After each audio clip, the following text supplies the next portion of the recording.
Okay, hey guys. So this is going to be one of the first sessions that I am going to be doing where I want to start actually breaking stuff down and showing you guys my process for how I go about actually developing assessments. So look, vast majority of assessments that I see out there, theory, not so much of an issue. It's like a pretty much straightforward question of like, here's the theory, here's what it maps against.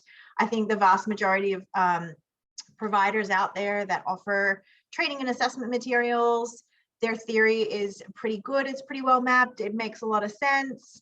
It's not necessarily over contextualized, but I think that broadly across our industry, if you are actually following a basic mapping process whereby you're doing the mapping at the time that you're creating the assessments, your process for actually developing theory assessments is likely fairly sound. The only time I see issues with that is, as I've said, where someone's developing the assessment and they don't actually have the mapping guide out as they're following that process. So if you are writing assessments, you should always have that. You should be creating the mapping guide and the assessor's tool together as one. And then the last step is then to take what you've put into the assessor's tool and transfer that into a learner tool, okay? If you're only creating the learner tool, you're not creating a mapping guide, you're not creating an assessor's guide. One, by the fact that you're not creating an assessor's guide, you have no benchmarks. So it's going to be a non-compliant assessment one way or another. But when you're talking about not creating it in line with a mapping guide, it is really hard to actually make sure that you've covered everything. I know my process is that I cover everything and then I have a person that checks my work, because when you're so focused in on the unit, it can be really hard to step back and actually make sure that you have everything covered. So I have 2 or 3 people that I trust to actually check my assessments and that will actually go through and make sure that I've done the job properly. So what I want to take you guys through today is just a really basic look at how I go about creating a practical assessment to match a task within a unit.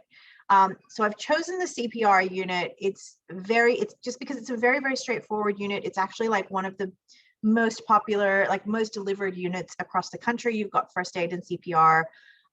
They deliver something like nearly 1 million of those units a year. So I want to just use something that we're all fairly familiar with, the process of actually giving CPR, and put that how we look at actually contextualizing that, or how we actually look at creating the benchmarks and creating the assessment in a way that you're going to capture sufficient evidence of competency. So the language that you guys need to be familiar with when we're talking about assessors is that you have sufficient quality, quantity, and relevance of assessment evidence. So I'm going to say that again: quality, quantity, and relevance of assessment evidence. And you as the assessor have to confirm that when you're deeming competency, you have gathered a sufficient quality, quantity, and relevance of assessment evidence. It's on the RTO to ensure when they issue the certificate or the statement of attainment that evidence has been collected and retained. But they're not the ones that deem competency. Under the standards, the language is very, very, very focused around assessors. The assessor is assured that there is a quality, quantity, and relevance of assessment evidence. So what we're going to be looking at is kind of, as I said, just the process of what I go through. So I'm going to share my screen with you now. I've got 3 documents that we're going to be looking at. So everyone has different terminology for these. The terminology that I use is I have a mapping guide, I have a learner assessment guide, a LAG, and I have an assessor guide, an AG. So some people say assessor's tools, some people say marking guides. Everyone has their own language around that. That's not really the issue. The issue is that you have one mapping, so you have a mapping of some sort that shows how you match up all of these units. I've seen that color coded. I've seen that in a couple of different formats. However you want to do that, that's fine. Some people like to put the mapping into the actual assessor's guide or into the learner assessor's guide. I find that can be problematic in that you can accidentally miss something, whereas I copy and paste the unit from TGA into my mapping guide, and then I know everything's there, and that's what I try and work from. And that way I know I've covered everything and I've covered it sufficiently, because there are going to be things that you might need to cover twice. You might even need to cover it 3 times, just depending on how your unit is. You might need to cover it for a certain amount of hours. So these are kind of my templates and how you know, I like to put them together. Everyone's got their own. I know there's certainly some curriculum developers and consultants that like have got a lot of IP over their templates, are very, very specific about how they have to look. I'm not overly fussed on that. I think every RTO has the right to want to do it themselves. And I know for me, a lot of the RTOs that I certainly work with, they are now moving everything onto like online platforms, especially for theory. So you might have theory on an online platform, and then you've got your practical that you're doing still in paper, or you're doing it all online. Accelerate has an awesome system for that. Yes, I love Accelerate. All my RTOs are on Accelerate. So, and if they're not now, then they move over there pretty quickly. So that's kind of, you know, having online systems, certainly like more and more nowadays.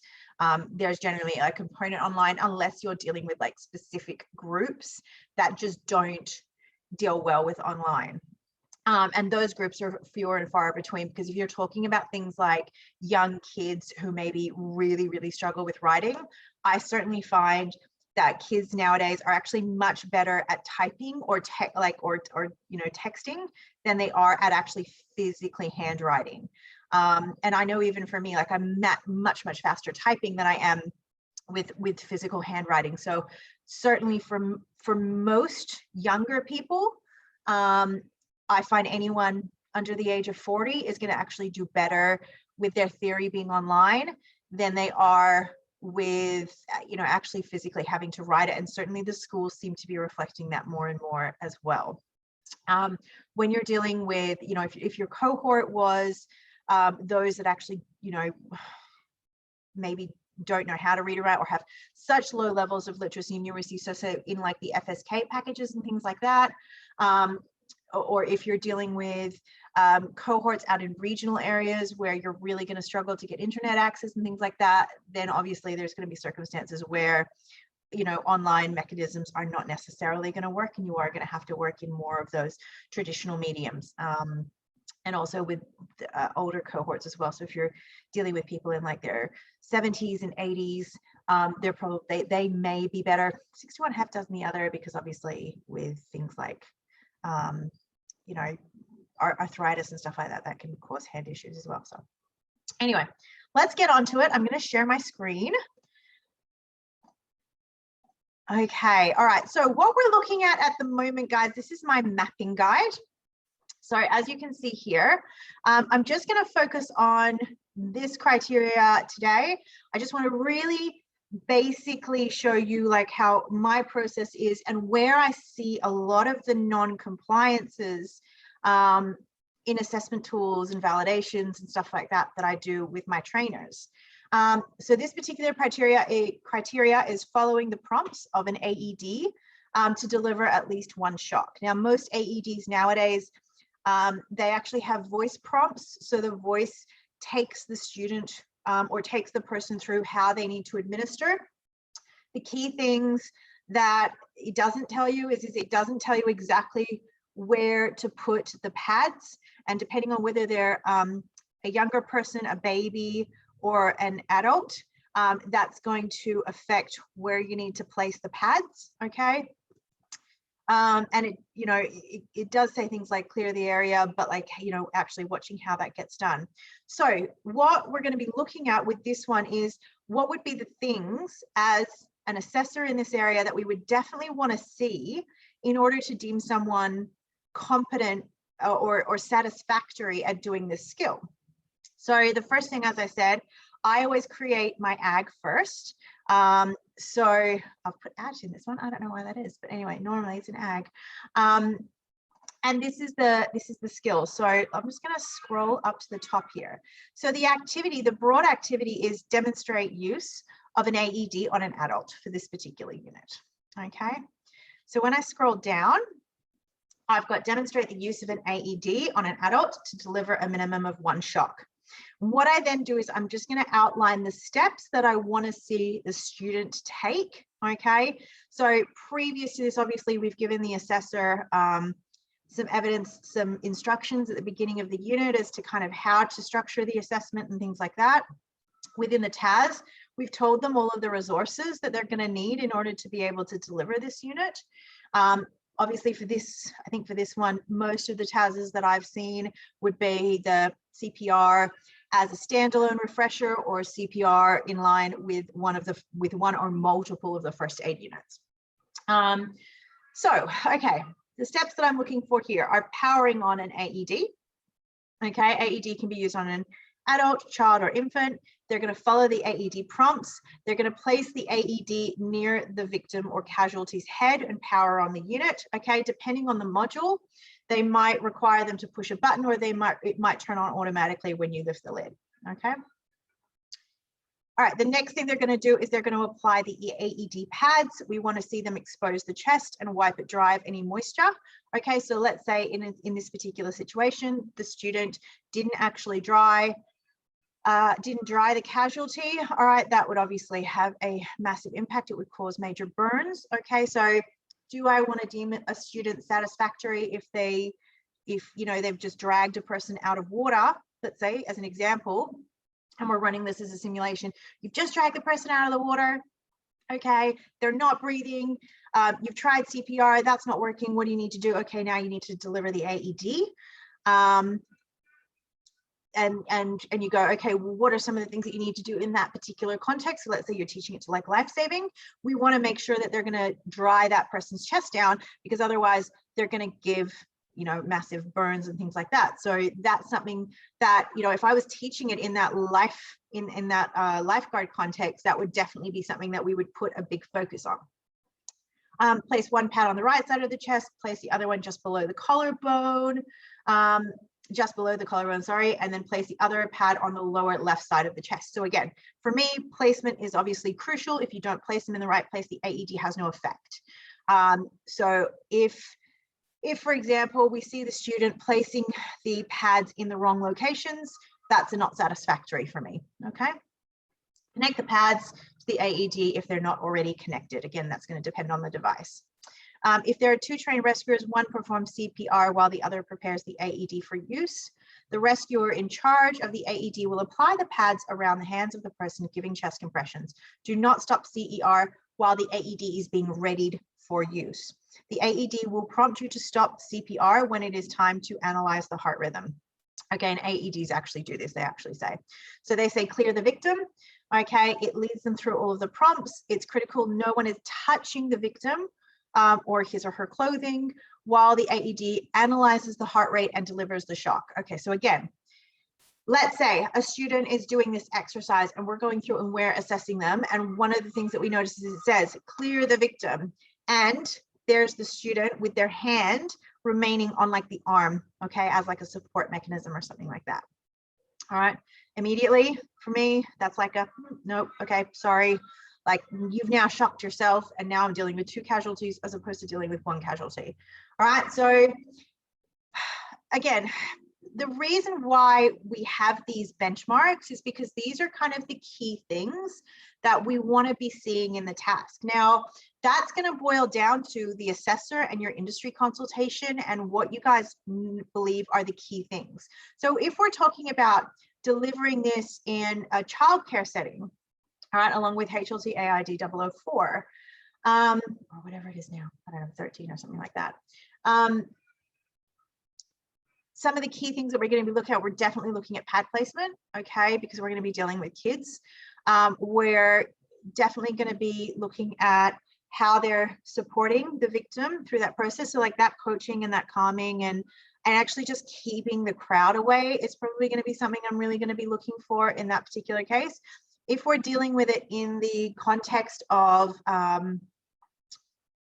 the life-saving as an example, then I'm going to be focused more on like making sure that they're actually drying the chest before they apply the AED. So it's going to depend a little bit on contextualization, but for me, making sure the chest is dry, making sure CPR is happening up until the AED is ready, following all of the AED prompts correctly, applying the pads correctly, and making sure that there's that clearance of the casualty prior to the shock being delivered and while the heart rate is being analyzed is really, really crucial, because even if they've got their hand on the victim, on the casualty while they are analyzing the heart rate. It actually picks up from your fingerprints.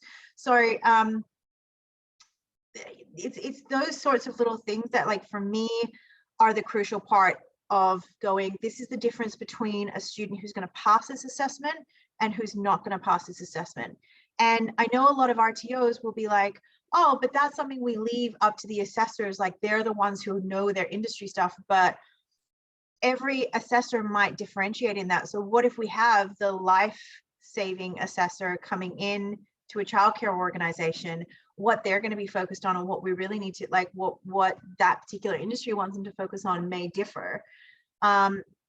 So it's really important that the RTO does provide those benchmarks of, like, these are the key things that we need to be looking for. And that's a process that should be done with industry experts and should be done with your trainers, because they're the ones who know what they're talking about. But you have to set those benchmarks. I so often sit in rooms with like three or four trainers, and I'll be like, okay, guys, here's the criteria, like, tell me what you look for. And I get 5 different answers.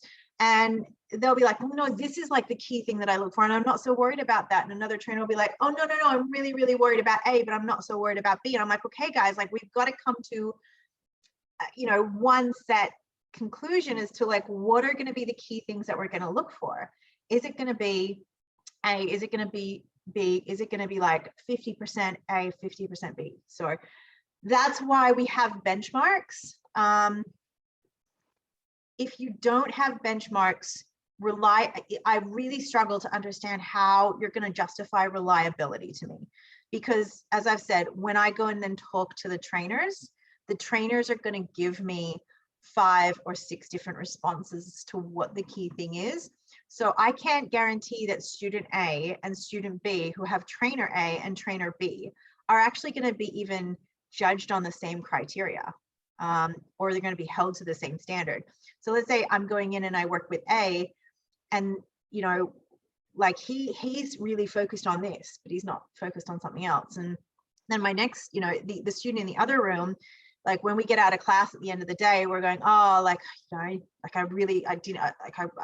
he made me really, really focus on this. And mine was like, oh, well, I really had to focus on this. So you're not being fair to students, because you're giving them different experiences, and because you're not actually setting a ground framework of, like, what competency actually looks like. So that doesn't all have to go into the learner's assessment, okay? There's a couple of reasons for that. Like, one, if we put all of that into the learner's assessments are huge and we kill a lot of trees, which is not good.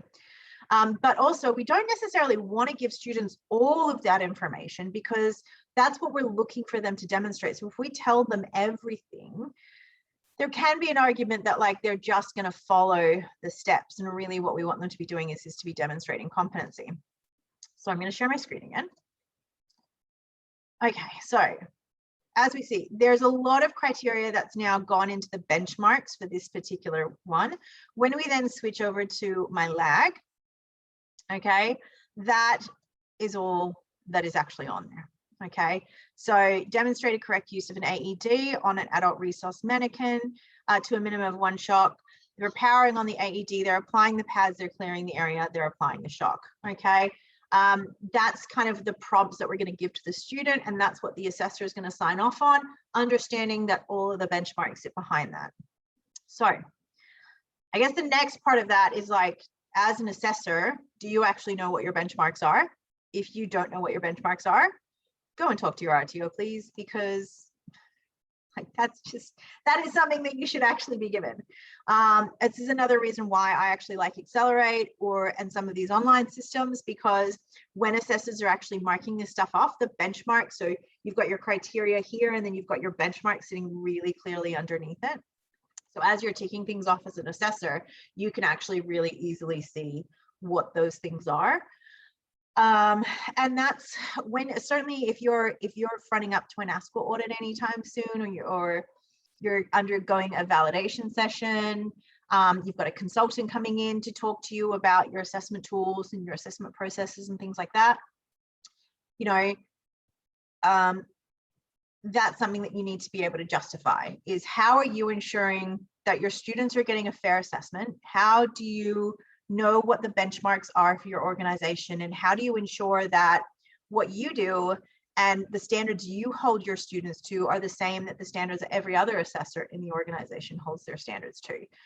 That's the point of having an assessor's guide, is that that information is provided to you so that you can make determinations of competency in line with that. I remember reading one of the I think it was the South Australian TAFE audit report many years ago.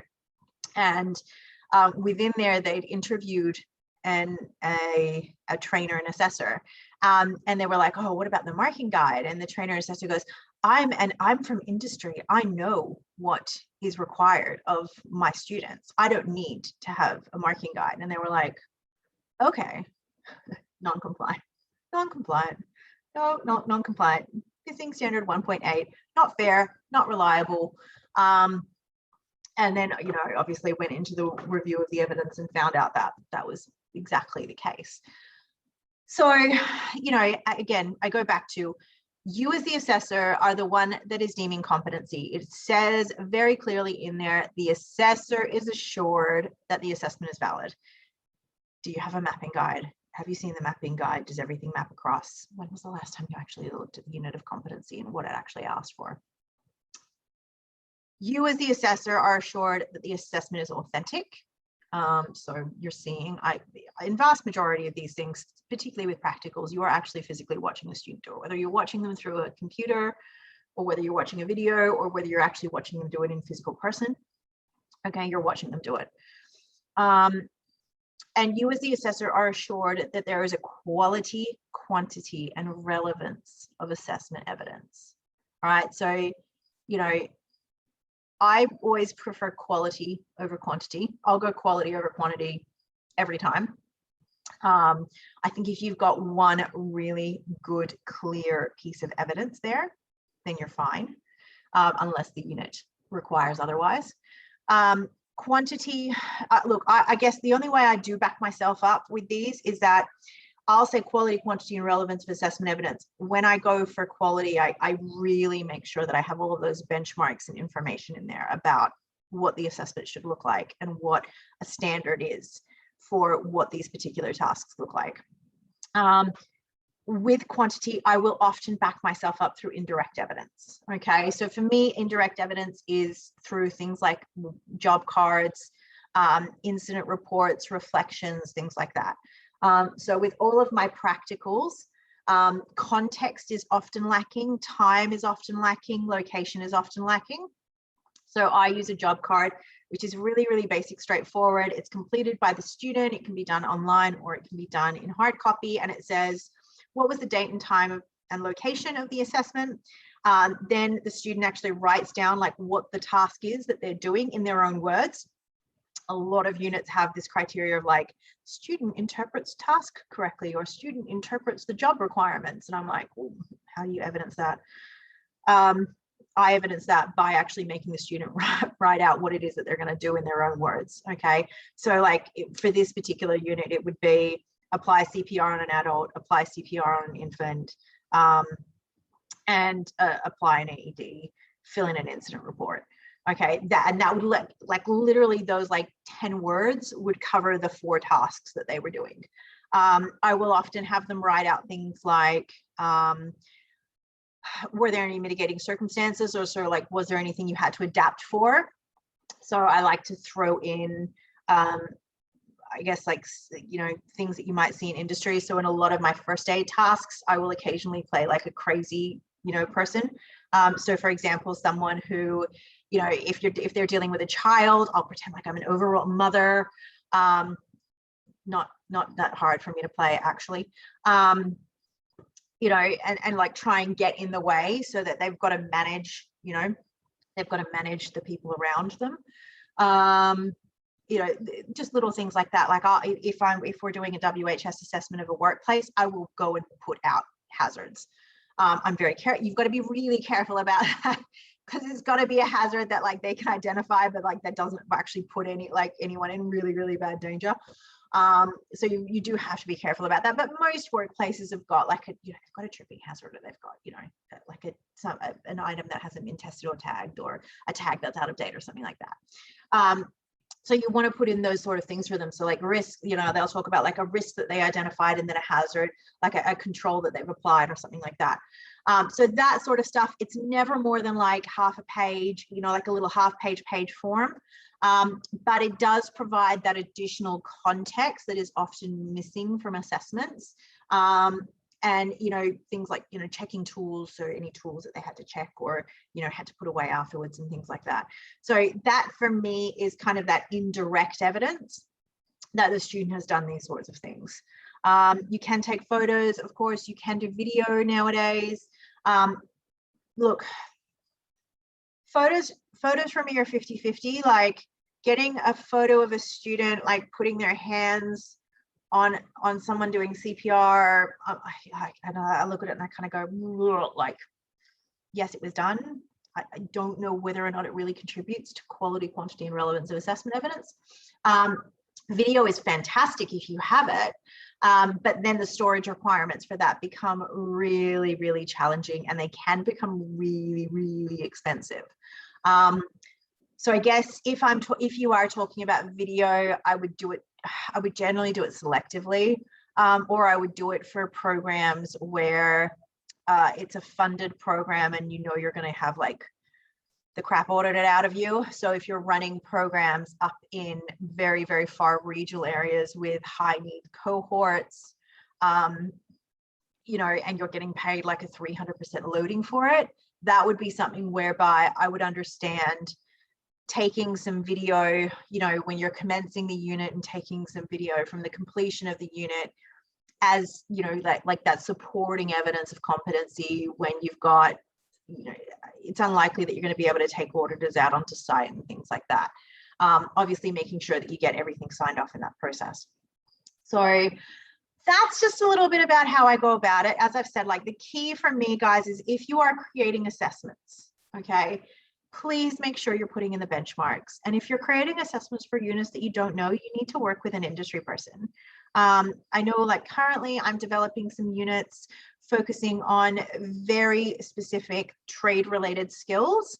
So I'm putting in all of like the base framework of those assessments. And then I'm literally sitting with an industry person and going, okay, tell me exactly what this looks like. Like, what are the benchmarks of, like it can be anything, like if we're talking about automotive, it can be, like when you're servicing an engine, like what are the key things that I've got to be looking for? Or, if I'm changing a tire, or if I'm performing a weld, or if I'm, cooking a paste, like a shoe pastry, okay, like what are the key things that it makes a good shoe pastry versus a crap shoe pastry? Okay, so like, not burnt or light and fluffy, or, like a golden brown texture on the outside. Like, what are those key things that you actually want to see that make it a good product or service as opposed to a bad product or service?